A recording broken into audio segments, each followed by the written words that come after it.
नमस्कार, आपण पाहतात युगांतर महाराष्ट्र न्यूज. पाहुयाची काय ठळक घडामोडी बातमी मुंबई येथून आहे. महालक्ष्मी मुंबई येथे हेस वेलफेअर फाउंडेशन मुंबई विभाग कार्यालयाचे उद्घाटन करण्यात आले. कार्यालयाचे उद्घाटन मुंबई विभागीय लेडीज विंग अध्यक्षा सुभद्राताई विचार यांच्या हस्ते करण्यात आले. यावेळी मुंबई विभाग अध्यक्ष श्री हेमंत सावगेकर, ठाणे जिल्हा अध्यक्ष वैभव बगाडे, मुंबई जनरल सेक्रेटरी संतोष पारकर, महाराष्ट्र कायदेशीर सल्लागार लक्ष्मण बेडेकर, पालघर अध्यक्षा शिल्पा पालांडे, मुंबई विभाग युवती अध्यक्ष जागृती पांचाळ, मुंबई उपाध्यक्ष जुलियस रोड्रिग्ज, अंधेरी अध्यक्ष लॉरेन्स उपस्थित होते. यावेळी सुभद्रा विचार यांनी भ्रष्टाचार, पर्यावरण आणि नशामुक्ती विषयावर मार्गदर्शन केले. तसेच मान्यवर श्री वैभव बगाडे, संतोष पारकर, जुलियस रोड्रिग्ज यांचा पुष्पशाल देऊन सत्कार करण्यात आला.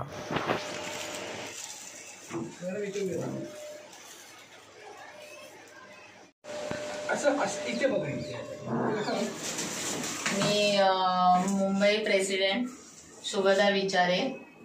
मी आज इथे आम्ही वुमन राईट्सचं ऑफिस खोललेलं आहे. आज ओपनिंग केलं 15 ऑगस्टच्या निमित्ताने.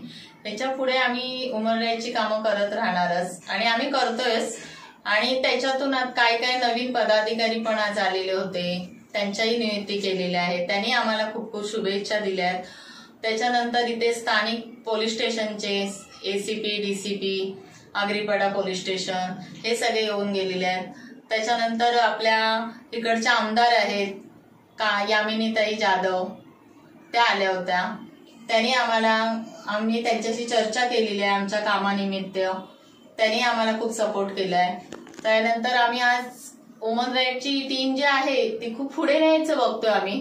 पंजाबमध्ये तर आम्हाला नशामुक्ती केंद्र आमचं खोललंय संघटनेने आणि आम्हाला मुंबईमध्ये सुद्धा खोलायचं आहे आणि ते आम्ही लवकरात लवकरच हे चालू करतोय काम आणि आम्ही मुंबईमध्ये लवकरात लवकर नशामुक्ती केंद्र चालू करणार आहेत.